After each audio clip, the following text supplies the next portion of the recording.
नमस्कार दोस्तों, ये है पहला टेस्ट मैच जो इंडिया और इंग्लैंड का हुआ था, उसके रिव्यू और हम इसमें बात करेंगे कि नए कप्तान शुभमन गिल की परफॉर्मेंस कैसी रही, टीम जो युवा है उसकी परफॉर्मेंस कैसी रही इंग्लैंड के अंदर, और हमने जो सोचा था क्या वो हुआ या नहीं हुआ। तो शुरुआत हुई कि हम टॉस हारे और इंग्लैंड ने कहा कि जाओ भाइयों बैटिंग करो, और मुझे लगा कि अगर थोड़ी भी सीमिंग कंडीशन हुई तो हमारे नशे ना उतार दे इंग्लैंडियों का, हमें पता नहीं क्या कर सकते हैं, बहुत समय बाद खेल रहे हैं उनकी कंडीशंस में। लेकिन मैं सारे डर को दूर कर दिया। जायसवाल और केएल राहुल की एक सॉलिड पार्टनरशिप ने, ओपनिंग पार्टनरशिप इतनी मस्त लगी थी कि मजा आ गया। लेकिन वन डाउन पे जब साई आउट हुए तो लगा कि जीजी भाई के डिसीजन तो जीजी भाई के डिसीजन ही है, हम कौन होते हैं डाउट करने वाले हैं जी। मतलब बांग्लादेश से हम बेरली जीते थे, न्यूजीलैंड से हम 3-0 हारे हैं, ऑस्ट्रेलिया से हम बेइज्जती करा के आए हैं, और अब इंग्लैंड मतलब जीजी भाई का टेस्ट में तो हमारा जीजी ही करा दिया है। उसके बाद आए कप्तान गिल, जिन पे बहुत प्रेशर था। बहुत ज्यादा लोगों ने कहा कि एन्नू केन्नू बना देता कप्तान, इस तो वजह तो पंत भाई को बना लेते या अपना जडेजा को बना लेते, बुमराह को बना लेते।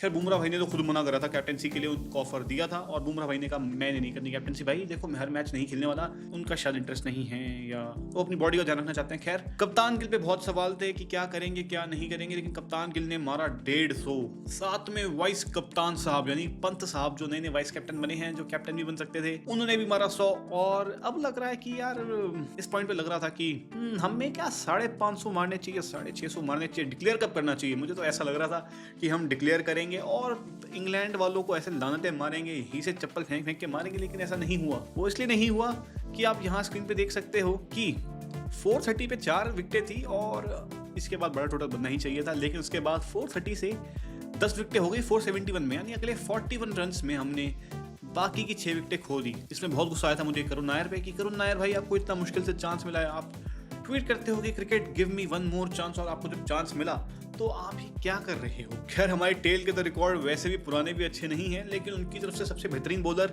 आप यहाँ देखोगे कि 4 विकेटें टंग की भी हैं, 4 विकेटें स्टोक्स की भी है। टंग क्या बेहतर बॉलर नहीं, स्टोक्स था उनका प्राइमरी बॉलर, जो कि एक हैरानी की बात है, एक बहुत बड़ा डाउनफॉल है इंग्लैंड की बॉलिंग में, या वो जैसी पिचेस बना रहे हैं जिस ब्रांड ऑफ क्रिकेट को खेल रहे हैं, लेकिन वो एक डाउनफॉल जरूर है बॉलिंग में कि बेन स्टोक्स आपका बेस्ट बॉलर है। पहले एंडरसन ब्रॉड पता नहीं कौन कौन होता था, अब तो क्लियरली बेन स्टोक्स था उनका बेस्ट बॉलर, जो कि एक ऑलराउंडर है, बैटिंग ऑलराउंडर, मतलब ऑलराउंडर आप कह सकते हो, लेकिन उनका बेस्ट बॉलर बेन स्टोक्स था, तो ये एक अच्छा साइन नहीं है किसी भी एंगल से।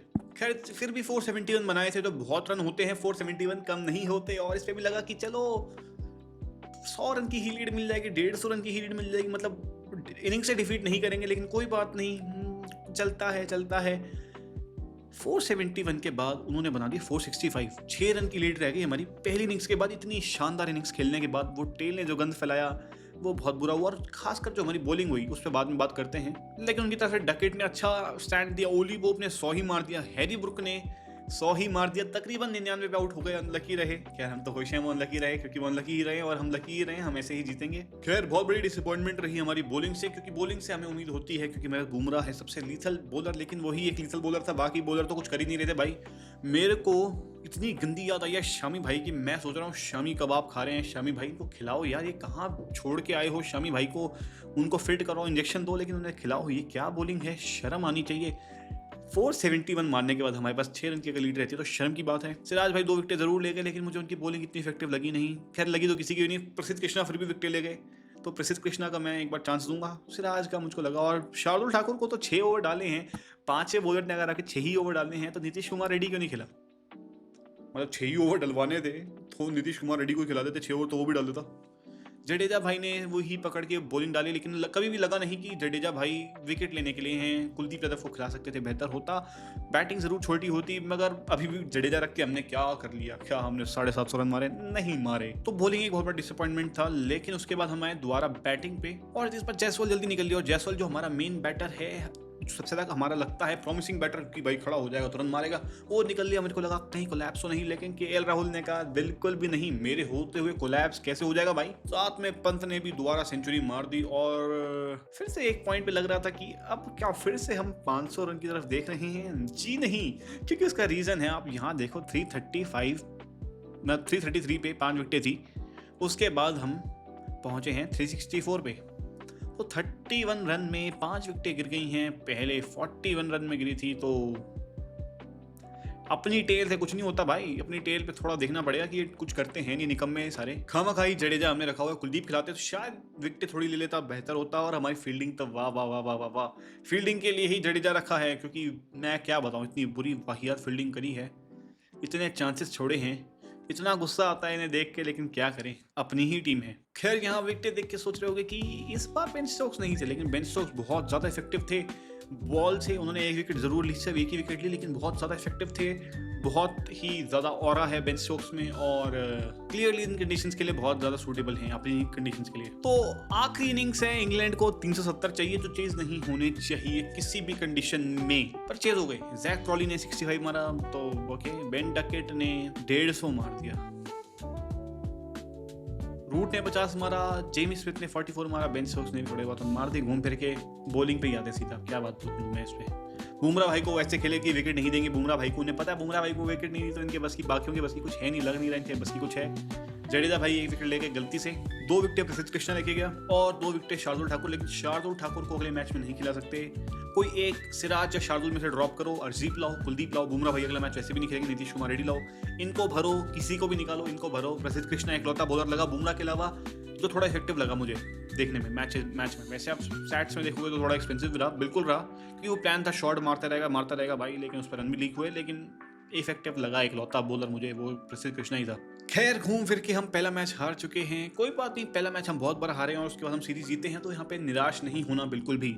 बाकी ये तो समरी थी, लेकिन बहुत ज्यादा डिसअपॉइंटमेंट है मुझे गौतम गंभीर की टेस्ट कोचिंग से। गिल का पहला मैच था तो इतना ज्यादा क्रिटिकल नहीं हो सकते अभी उनकी कैप्टनसी पे। जडेजा भाई को काफी ट्रोल कर रहे हैं, उन्होंने कहा था कि टेस्ट कैप्टनसी तो कोई भी कर ले, एक आध फील्डर इधर खड़ा होना है, एक आध फील्डर इधर खड़ा होना है, कोई भी कर ले कैप्टनसी, ऐसी कोई बड़ी बात तो नहीं है।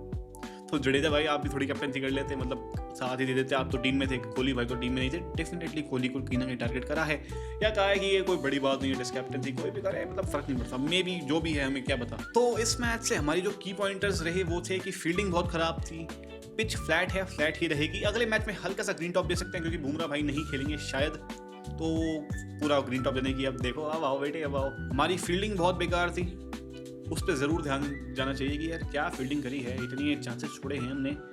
कुलदीप यादव का इंक्लूजन बहुत ज़रूरी है, क्योंकि वो लगेगा एटलीस्ट कोई स्पिनर होगा जो विकेट लेने लायक लगेगा। जडेजा को देख के लगता है कि सिर्फ रोकते हैं वो बॉल और उनका काम है जो है, लेकिन जडेजा को हमने रख के बैटिंग में कोई ऐसा कोई तीर तो नहीं मारा, कोई 500, 550, 600, 650 रन तो नहीं मारे।